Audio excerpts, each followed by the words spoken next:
Assalamualaikum warahmatullahi wabarakatuh. Halo semua, kami dari kelompok 3. Pada kesempatan kali ini, kami akan membahas salah satu babak penting dalam sejarah perjuangan bangsa Indonesia, yaitu upaya mempertahankan kemerdekaan bangsa Indonesia melalui jalur diplomasi, khususnya pada masa agresi militer Belanda 1 dan 2. Seperti yang kita ketahui, kemerdekaan yang diproklamasikan pada 17 Agustus 1945 tidak serta-merta membuat Indonesia benar-benar merdeka. Ada banyak sekali rintangan yang dihadapi oleh bangsa Indonesia setelah merdeka, baik dalam negeri maupun luar negeri. Salah satunya adalah Belanda ingin menguasai kembali Indonesia. Melalui video ini, kami akan menjelaskan secara detail tentang latar belakang perundingan, pihak-pihak yang terlibat, isi perundingan, dampak positif dan negatif perundingan, serta nilai karakter yang bisa kita ambil dari peristiwa tersebut. Kita mulai dari latar belakang perundingan. setelah proklamasi, Belanda tidak mengakui kemerdekaan Indonesia. Belanda beranggapan bahwa Indonesia masih bagian dari Hindia Belanda, sebuah koloni yang menguasai selama ratusan tahun. Pada saat itu, Belanda mendatangkan dukungan dari sekutu, khususnya Inggris, yang datang ke Indonesia dengan alasan melucuti tentara Jepang setelah Perang Dunia Kedua berakhir. Namun, di balik itu, Belanda memanfaatkan kedatangan sekutu untuk kembali menanamkan pengaruhnya. Ketegangan pun terjadi. Di berbagai daerah, rakyat Indonesia melakukan perlawanan sengit. Contohnya adalah pertempuran 10 November di Surabaya pada tahun 1945 yang menunjukkan bahwa bangsa Indonesia siap mengorbankan nyawa demi mempertahankan kemerdekaan Indonesia.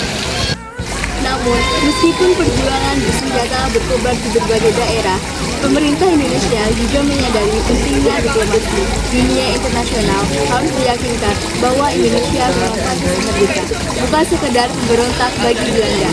Akan tetapi, Belanda tetap bersikeras. Bahkan, setelah melakukan beberapa kali perundingan awal, Belanda meluncurkan 2 kali agresi militer besar-besaran. Agresi militer Belanda 1 pada tanggal 21 Juli 1947 dengan operasi militer yang menyerang Jawa dan Sumatera.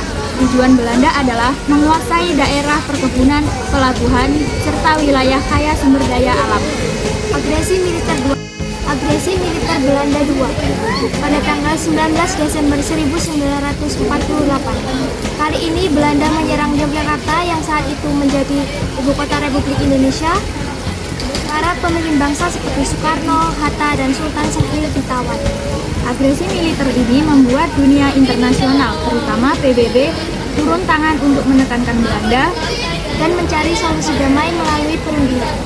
Perundingan yang muncul akibat konflik ini melibatkan banyak pihak, baik dari pihak Indonesia, Belanda maupun dunia internasional. Dari Indonesia, tokoh-tokoh penting yang terlibat antara lain adalah yang pertama adalah Sultan Syahrir. Sultan Syahrir adalah Perdana Menteri yang menjadi tokoh utama dalam perjanjian Linggarjati. Yang kedua adalah Amir Syarifuddin yang menjabat sebagai Perdana Menteri saat perjanjian Renville. Yang ketiga adalah Muhammad Hatta. Muhammad Hatta adalah wakil presiden juga diplomat ulung dan dipercaya dunia internasional. Yang keempat adalah Muhammad Rem. Muhammad Rem adalah tokoh langsung yang terlibat dalam perundingan Romreyan.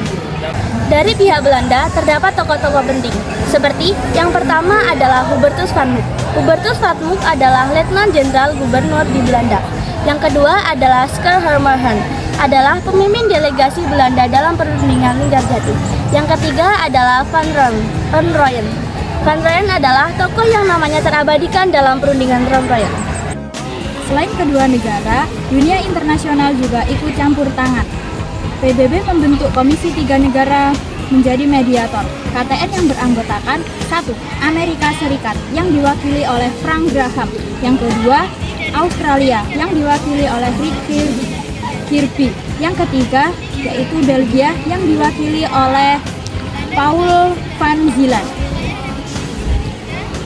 Kehadiran KTN ini sangat penting karena menunjukkan bahwa konflik Indonesia-Belanda sudah menjadi perhatian dunia internasional. Pada selama agresi militer Belanda 1 dan 2 ada beberapa perundingan yang tercatat dalam sejarah diplomasi Indonesia, yaitu 1. Perjanjian Linggarjati pada tahun 1946.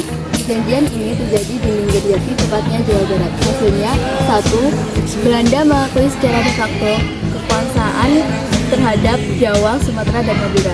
2. Indonesia dan Belanda sepakat untuk membentuk Republik Indonesia Serikat. 3. Republik Indonesia Serikat akan bergabung dalam Uni Indonesia Belanda dengan Ratu Belanda sebagai kepala uni. 2. Perjanjian Renville pada tahun 1948. Perjanjian ini lahir setelah agresi militer II dan dilakukan di atas kapal perang USS Renville yang berlabuh di Teluk Jakarta. Isinya antara lain yang pertama, Indonesia hanya diakui berkuasa atas wilayah Jawa Tengah, Yogyakarta, dan Sumatera. Kedua, pasukan Republik harus ditarik mundur dari wilayah tersebut. Yang ketiga, pembentukan garis demarkasi yang memisahkan antara wilayah Belanda dan dengan Indonesia. Yang ketiga adalah Perjanjian Romroyen pada tahun 1949.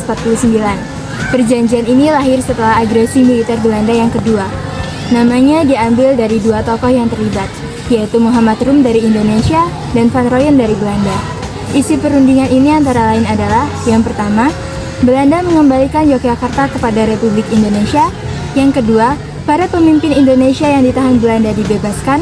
Yang ketiga adalah Republik Indonesia dan Belanda menyatakan kesetujuan untuk mengikuti konferensi meja bundar di Den Haag.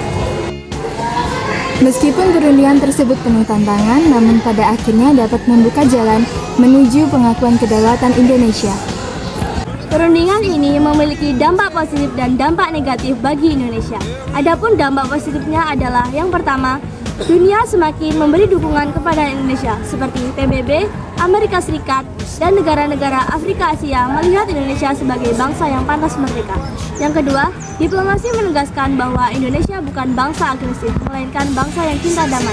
Yang ketiga, perundingan menjadi jalan menuju konferensi meja bundar pada tahun 1949 yang akhirnya menegaskan kedaulatan Indonesia.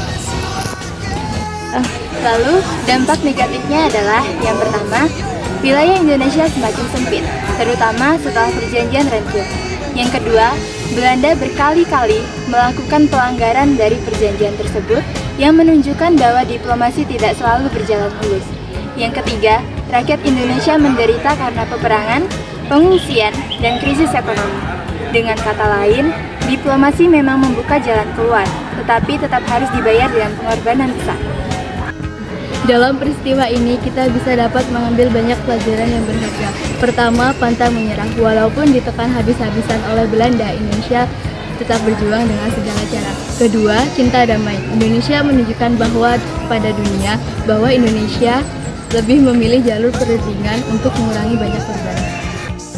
Ketiga, kerjasama dan solidaritas. Dukungan dari negara lain menunjukkan bahwa pentingnya hubungan internasional. Keempat, bijaksana dan sabar. Indonesia tidak gegabah dalam mengambil keputusan, tetapi tetap teguh dalam memperjuangkan kemerdekaan Indonesia. Kelima, semangat persatuan. Walau wilayahnya kecil, rakyat tetap kompak dalam mendukung Republik. Nilai-nilai inilah yang harus kita terapkan dalam kehidupan sehari-hari. Misalnya, pantang menyerah dalam belajar, bekerja sama dengan teman, dan memilih jalan damai dalam menyelesaikan konflik. Jadi, perjuangan diplomasi pada masa agresi militer Belanda 1 dan 2 menunjukkan bahwa kemerdekaan tidak diraih dengan mudah. Selain fisik perjuangan di medan perang, diplomasi hingga akhirnya Indonesia benar-benar merdeka. Kita sebagai generasi penerus harus menerapkan nilai-nilai perjuangan dalam kehidupan sehari-hari. Dengan semangat pantang menyerah, kerjasama, cinta damai, dan persatuan, kita pasti akan bisa melalui rintangan yang akan datang di masa depan.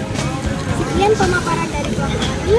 Terima kasih sudah menonton dan menyimak video kami. Wassalamualaikum